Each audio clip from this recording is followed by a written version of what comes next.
নমস্কাৰ এই মুহূৰ্তত লৈ আহিছোঁ এক দুৰ্ঘটনাৰ খবৰ দুধনৈত সংঘটিত হৈছে এই দুৰ্ঘটনা দুখন বাইকৰ মুখামুখি সংঘৰ্ষৰ ফলতেই সংঘটিত হয় এই দুৰ্ঘটনা আৰু এই সমগ্ৰ দুৰ্ঘটনাৰ দৃশ্যবন্দী হৈছে CCTV কেমেৰাত হয় পুনৰ জনাইছোঁ দুধনৈত সংঘটিত হৈছে এক পথ দুৰ্ঘটনা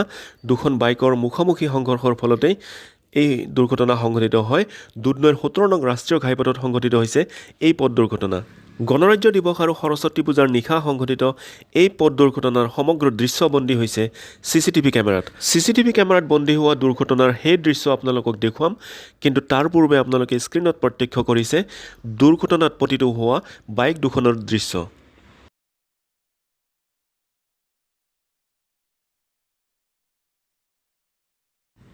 দুধনৈ চিকিৎসালয়ৰ 17 নং ৰাষ্ট্ৰীয় ঘাইপথৰ সন্মুখত সংঘটিত